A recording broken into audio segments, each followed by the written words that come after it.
Hello, listeners. We are your co-hosts, Janine Bailey and Marie Quigley, for the Empower World Coaching and Leadership Podcast. Empower World brings guests who are making a difference to the world to inspire coaches and leaders who lead with mind, heart, and soul. Hello and welcome, listeners, to the next episode of the Empower World Coaching and Leadership Podcast. And I am here again a couple of weeks later with my wonderful friend, Joe Pane, who I did my coach training with many, many years ago. Joe, you have accredited over 7,000 coaches, which is incredible. And now you're doing your own thing, but I'm going to let you introduce yourself. But I am really pleased to see you here again. We recorded a podcast a few weeks back on extended disc. But I've brought Joe back in again because he has created his own incredible program called the Emotional Fitness Formula, in which he accredits coaches and leaders to utilize these 5 core principles based on emotions, values, and so much more. And so I've felt it was really going to be insightful to bring you back, Joe, to share what this program is all about. And you know, from my experience of your work, this is based on some of the wonderful insights that I learned from you when I first started to become a coach. So it's great to see that you've created this program and in your own unique way of how you share core principles of how we live our lives, choose to live our lives or not choose to.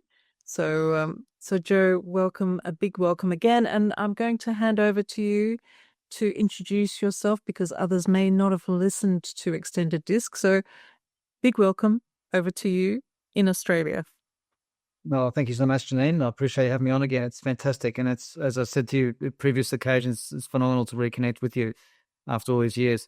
So I started my coaching and training business back in 2006. I've got a background in psychology and sociology, which is what the 2 areas I majored in back in the day. And I also worked for a number of years in the world of occupational health in the manufacturing world back in the 90s, which is an entirely different story. And in 2006, I kicked off with my coaching and training business. And yeah, that's been going, pretty, I'd say it's ups and downs when you first start, but I'm in my 20th year now and loving it more than ever before.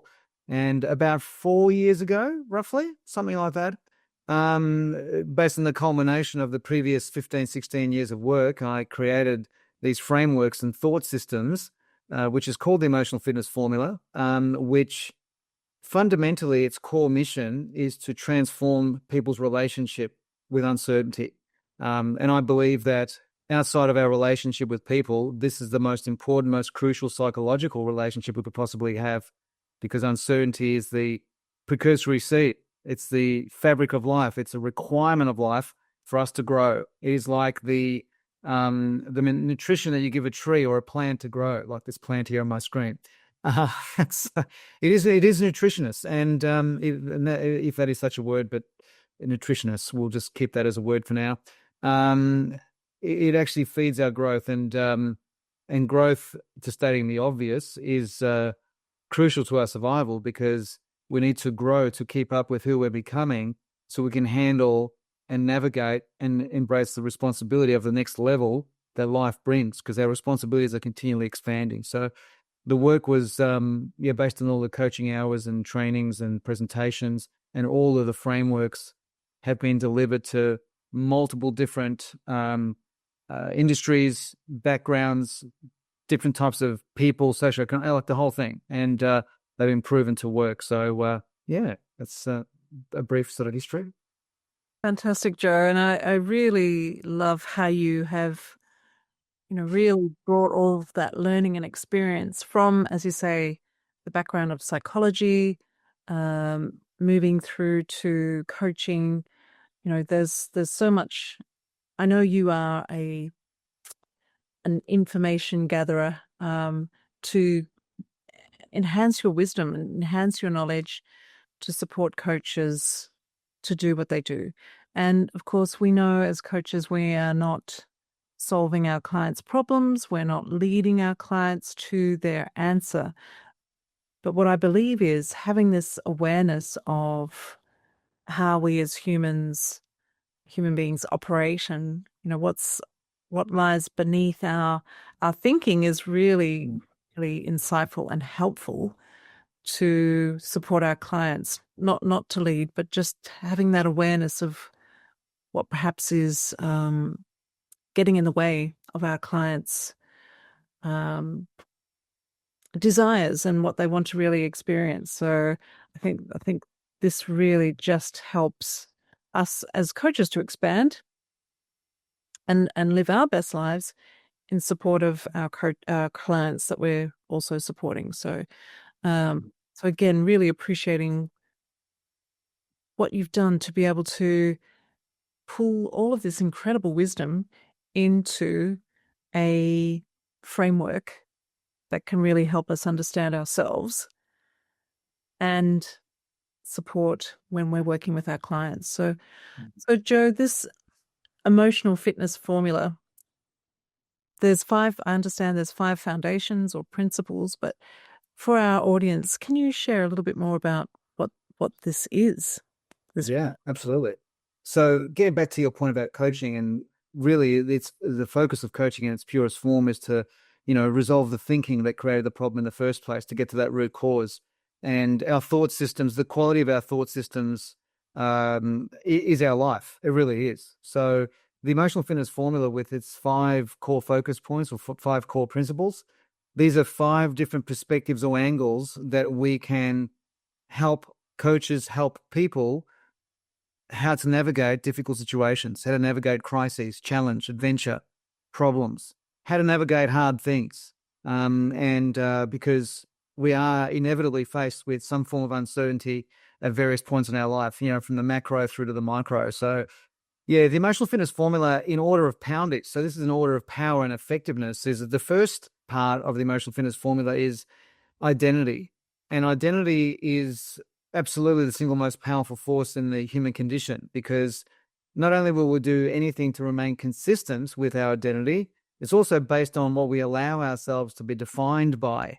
And what defines us owns our entire psychological landscape. So, for example, if I'm defined by the results I'm getting in my work, in my career, in my business, then the wins and the losses that inevitably come with that, I'm going to be hypersensitized to those wins and those losses. The wins will go to my head, the losses will go to my heart, and I will be profoundly affected because I'll be taking those wins and losses deeply personally. And so when the losses come, inevitably, it means that it's going to be more difficult for me to get back up because of the personalized nature of that experience. So in the program, it's about helping a client guide themselves away from the roles that define them and start moving more toward the character that defines them, which is a very, very different way of navigating with your thinking through anything that's difficult. And suddenly the business owner who defines themselves by their character for real rather than their role can navigate those situations a lot more, not easier, but more efficiently. And that's another thing about emotional fitness, is that it's not designed to make uncertainty easier. Otherwise, uncertainty wouldn't be uncertainty. It's about giving us the clarity and the direction to navigate through any form of uncertainty. So identity is a big part of it. And there's a whole area of identity that explains the different phases and stages that we go through individually, that businesses go through, that leaders go through. These are universal stages, which we haven't got time to cover here, but because I'd be here for another hour and a half just on that point. But identity is very, very powerful. The second part to the emotional fitness formula. Sorry, Joe, if I can interrupt you there. Yeah, of course. So and look, what I love about what you have shared, it really does fit beautifully into the core competencies, the ICF core competencies, which is about supporting people to understand the who, so the being of clients that we work with. So, that really fits in nicely, because potentially new coaches will be much more about the story. So not focusing on coaching the person, more about coaching the problem. Yeah. So what you are sharing is really fits in with when we're coaching at a masterful level, we are supporting the people to understand who they are, or who they Yeah. want to be, or who they really want to become, versus Yes. putting into the weeds, so to speak. Yes. Thanks Yes. for sharing that. Back over to you. Yeah, no, that's such a great point. And another way of putting it is, this might sound a little bit more sort of harsher, but really what we're doing is we're coaching the pattern, not the person, the pattern and the thinking, because that's what shifts. You shift that, and ultimately, I mean, the other definition I have, which is rather unofficial, is to me, coaching is about helping people fall back in love with themselves. That's what I think it is. So yeah, identity is very, very powerful. And the second one is second part of the emotional fitness formula is the life stages. So these life stages refer to the universal journey that we're all on, which is the journey from ambition to meaning.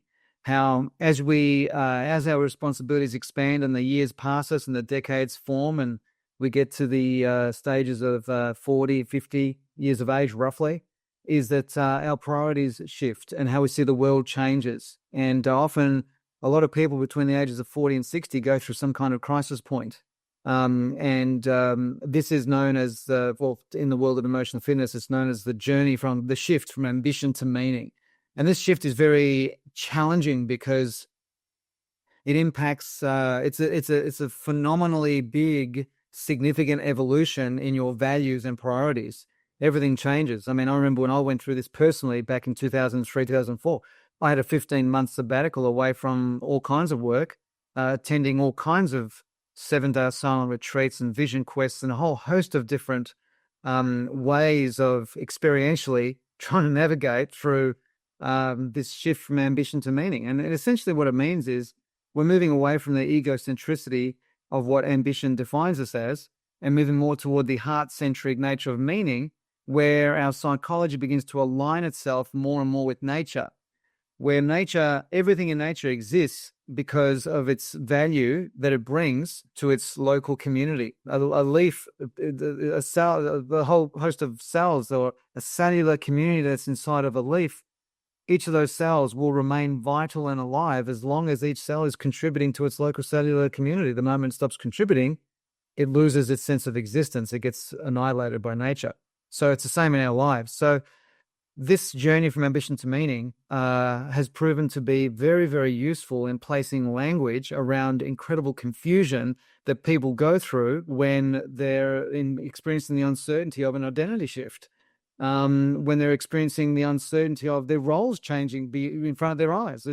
And for a lot of people, it's a crisis point, because in the emotional fitness world, we define a crisis as something that you dearly love has come to an end and it's not your choice. So whether it's the end of a career or end of a job opportunity, the end of a relationship, it's someone passing away, whatever it might be, it's a crisis point. And the thought systems and frameworks in the EFF really help people, again, not make uncertainty easier, but to give them that direction to navigate those difficult times. And then you've got the third. Did you want to ask? Sorry, Janine, I'm on a roll here. Pardon me. Go on, please. That's wonderful in your role. But I can so resonate with that story that you've shared, or that um, description of what you've shared in terms of ambition to meaning. And I know that was something that I was going through at the time when I started to become a coach. I recognized at that point in my life that something was missing, but I knew that I was meant to connect. I knew I was meant to support people, but I didn't know how. So I felt lost. And I know that also will fit in with values, which I know you'll bring in shortly too. But it was, how do I do what I know innately is within me to be able to support others? And so it was through the coaching, when I was able to be introduced to coaching and go on that journey, that I recognized this is more than me. This is so much more than me. This is about creating something amazing that is going to empower others. And so I really appreciate it. Yes, it's lovely to have a business and do well, but actually what continues to drive me today is knowing that Empower World has helped so many people and has made such a huge difference in people's lives. So that's what gives me joy. So, and again, coming back to the core competencies, when we're working with our clients, it's supporting them to understand what is bigger than themselves that has meaning for them. So asking questions to support them to think systemically. What is going to be good for them, but also good for others, good for the greater good? What is going to give that joy that is not potentially material related, but actually connecting with others?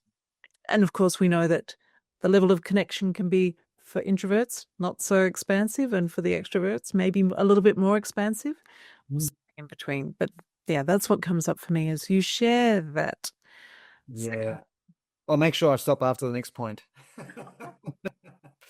Hey, Jenny, you bring up a really good point because a lot of people do come to learn coaching, and based on, excuse me, my experience, excuse me, based on my experience of I've been talking a lot today on Zoom, based on what I've done with the 7,000 coaches that I've accredited, I found that a significant portion, like a lot, most of them, were attracted to coaching because they were in that transitional shift from ambition to meaning, looking for a way to make money in a meaningful way, which is where success is defined by the value you've brought to somebody else. But it's in comparison to the success definition of the ambition-driven world, which is all about me, and my awards and rewards for being the best and all that kind of stuff. So it's very, very different.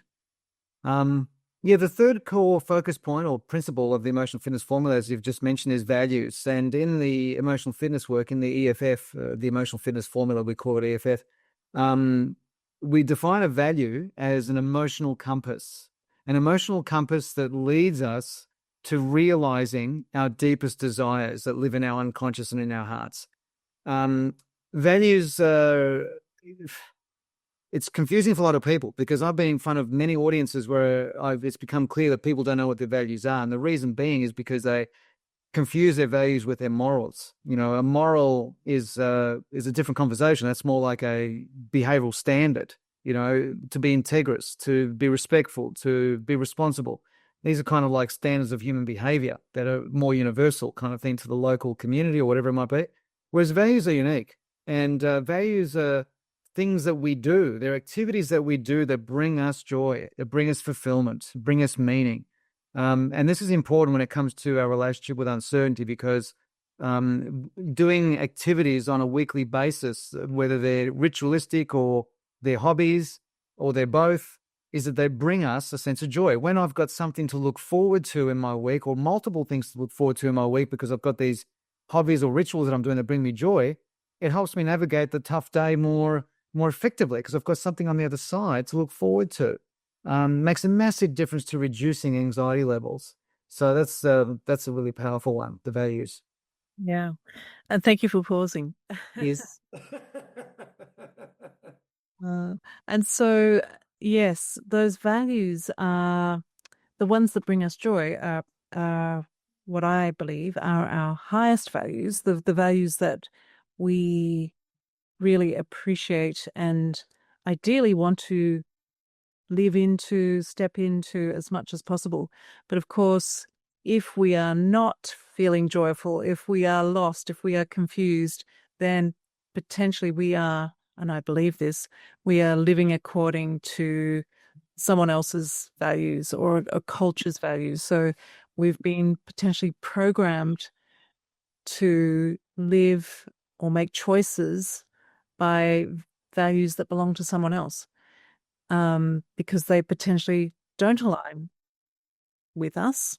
And so I believe, a lot of coaching, and again, fitting in with the core competencies, is about supporting our clients to understand, what are their highest values? What are the things that they truly appreciate that Yes. when they've got that conscious awareness, then they can make those choices to move into them easily, effortlessly, hopefully.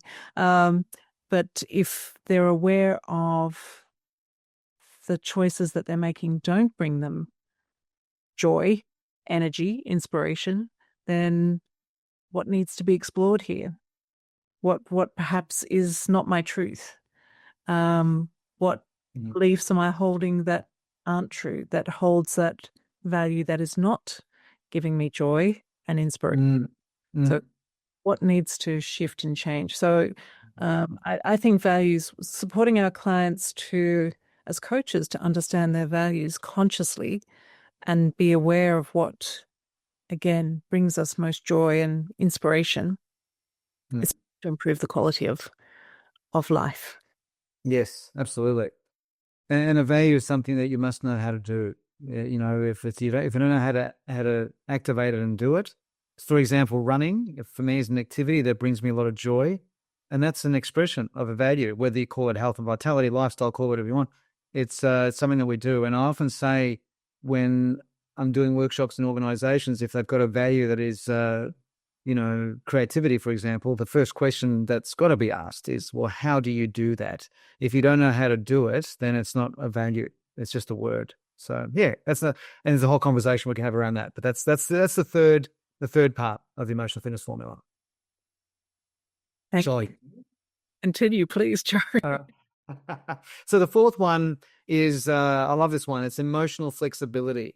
And the key thing here is to recognize that most, not all, but most of our emotions are completely and utterly fabricated by our egos. So an emotion cannot respond to facts. An emotion responds to the meaning that we give the facts. Our emotions respond to the interpretation that we give.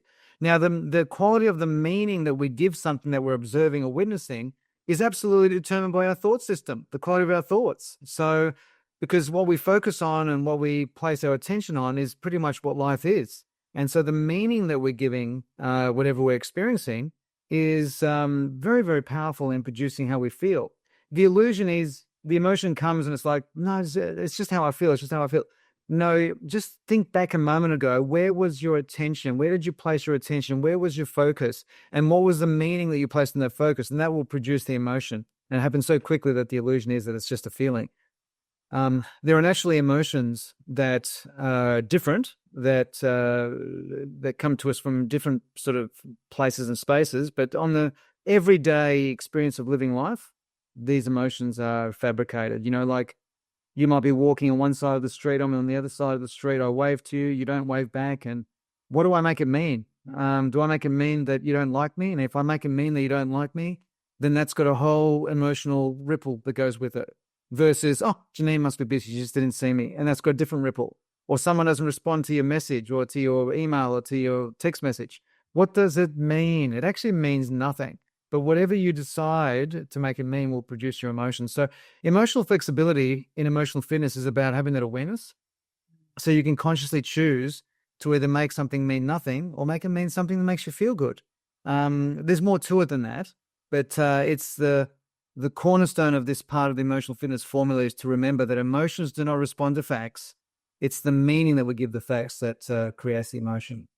Yeah, absolutely. Well described or explained, Joe. And again, fitting in with the core competencies where we are encouraged to explore our clients or support our clients to explore what their emotions mean. And at Empower World, we say there's no such thing as a good or bad emotion. There's just emotions, which are, again, like the values. They're like a compass. And they let us know whether we're on track or off track with the choices or the meanings that we're making.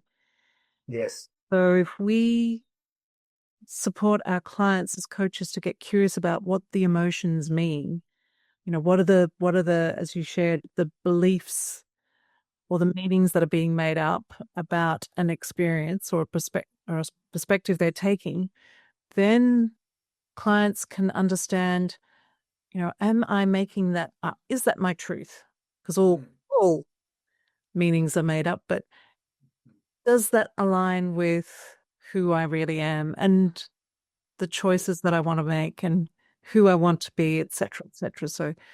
So, I'm really appreciating what you're sharing, Joe, to support coaches to understand, why we get curious about with our clients the emotions that show up or the values that perhaps um, sharing. So again, really thank you for sharing a little bit more detail. I know we're touching the surface here, but it's Sure. really insightful. You're welcome. Joe, the last. The fifth and final one is perspective. And another way I mentioned just a moment ago that as a coach, you don't coach the person, you coach the pattern. Well, another way of looking at it is as coaches, what we are is perspective shifters. The moment you shift someone's thinking and shift their perspective, what they look at, like Wayne Dyer said all those years ago, when you change how you're looking at whatever you're looking at, what you're looking at changes. And that's just how it is. That's life. And so in the emotional fitness formula, I figure that the perspective aspect was really, really important. And how this relates to uncertainty is that in EFF, it's about building a very clean and strong perspective that you can lean on when things get tough. I'm sure you've been told, Janine, like I've been told by other people in the past, when you get caught up in the dramas and the weeds of life, sometimes someone might say to us, hey, just get things into perspective here for a moment. And you're raising your sight from the weeds and the drama into the bigger picture. And suddenly you see things differently because your priorities are very clear here. Whereas in the weeds, you can get confused. So having a clean, and that's what you learn in the program, is how to create a clean and healthy perspective, which is really, really important.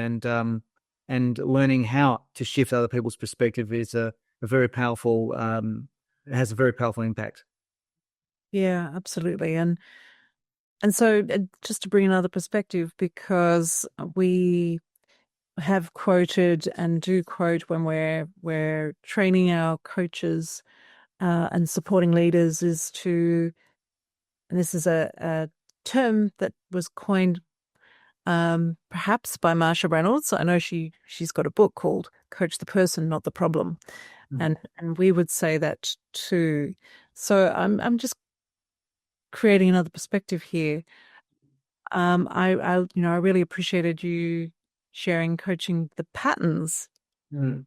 and not the person. So I'm making up a perspective here for Empower World. Coach the person, coach their patterns Mm. versus the problem. Mm. So really supporting people to understand who who they're choosing to be, and supporting them to understand what are the patterns that they've created, the habitual patterns that may be That's right. really empowering, Mm. Mm. handsome, or what are the patterns that are disempowering? What are the patterns that are taking them away from living their values?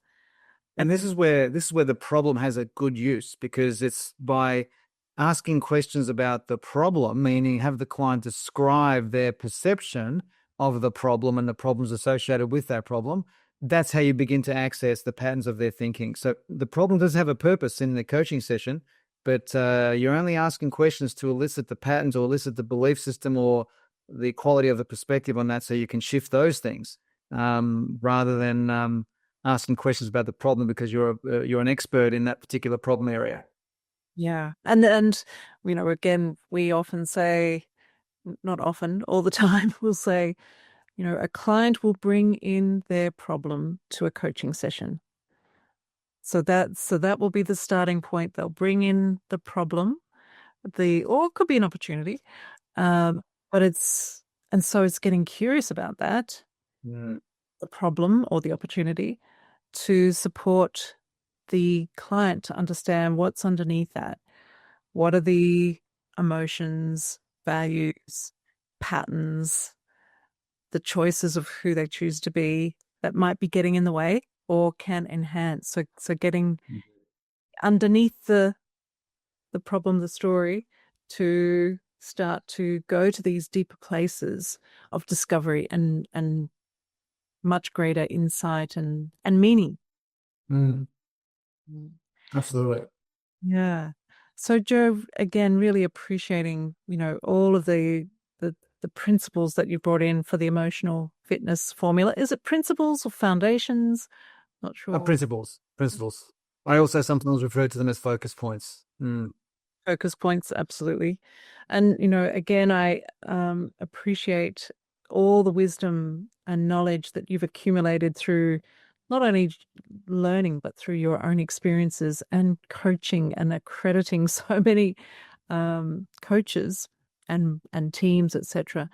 So, and because of all of this, you've created a program, and which people that join the program can become accredited in this emotional fitness formula. Can you just share a little bit about that for our listeners in case there is some want to find out more?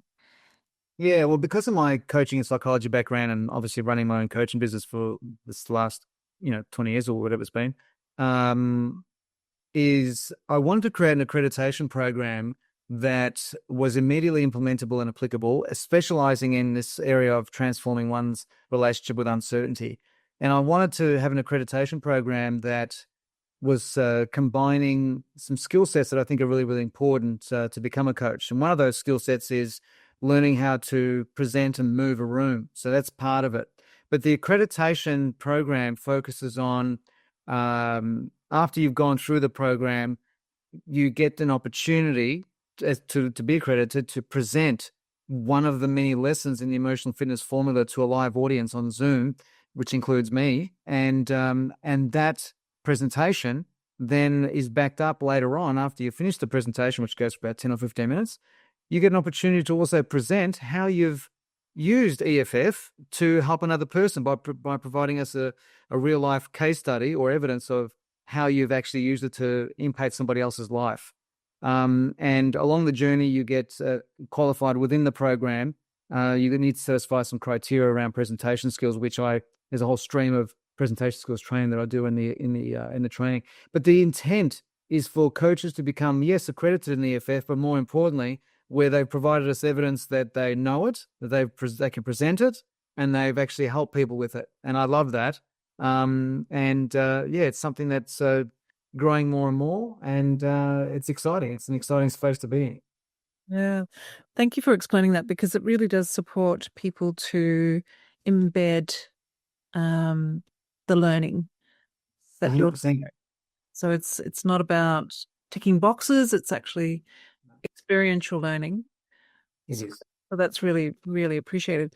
Joe, what would you say is, for coaches or leaders considering this program, what might your guess be in terms of the problem that they might be solving for themselves?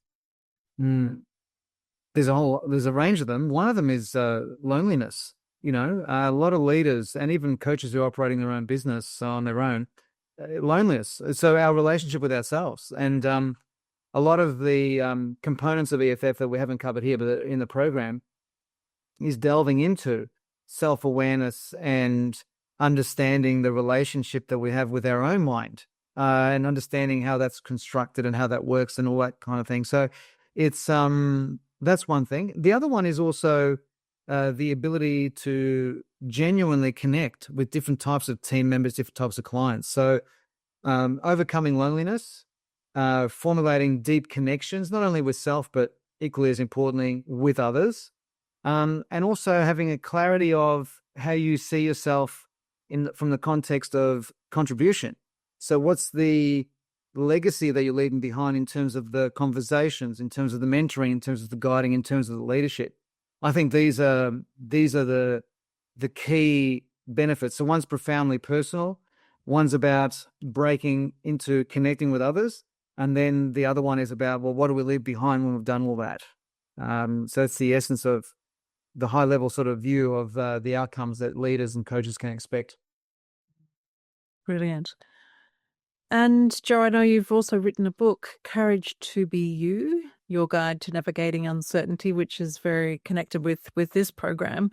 So people can find that book on Amazon. On Amazon, or if they go to my website, it'll link them up to Amazon. The book is the Emotional Fitness Formulas in that book, it's also a book that gives insight into also my personal journey, how I've gone through everything that is in that book that is taught in the frameworks. Is something that has also come from my personal experience of it. So yeah, Courage to Be You. It's on Amazon, Amazon.com. Fantastic. Did you say it was changing its title? Yeah, I'm going to change the title whenever I get time to do this properly. It's going to be called the Emotional Fitness Formula. So yeah, I called the Courage to Be You because they were words that resonated profoundly with me at the time.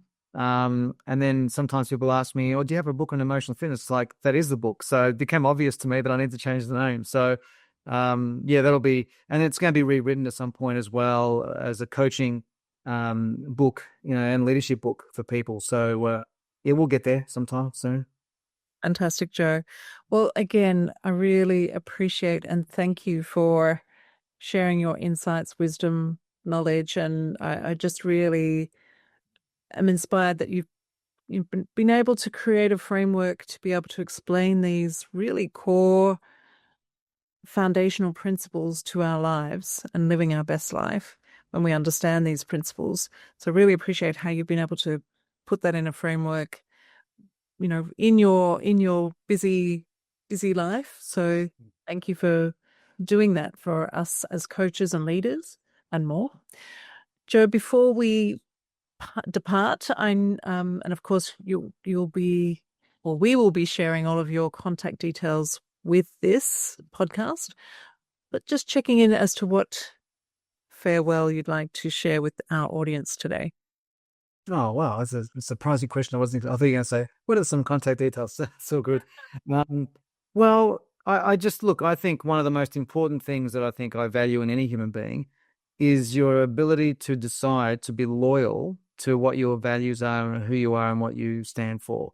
As long as it's not impacting negatively on other people, obviously, but being loyal to that, because the more loyal you are to who you're becoming, the more profound your life will be and the more deeply meaningful it'll be for you and for others. I think that's probably one of the most important messages I can think of in this moment that I think is important. Wisely shared, wisely shared. Thank you, listeners, for being with us today. And again, all of Joe's contact details are associated with this podcast on whatever platform you're accessing this on. And if you got even the smallest of insight, please do share this with people that you think would value, who would appreciate hearing what Joe has shared. So thank you for spreading the wisdom. Thank you, Joe, for being here with us once again, and looking forward to reconnecting somehow, some way in the future. Thank you, Jermaine. Thanks for listening. You can find out more about us on our website, www.empower-world.com, and on our social media networks, Facebook, LinkedIn, Twitter, Instagram, and YouTube. Be empowered.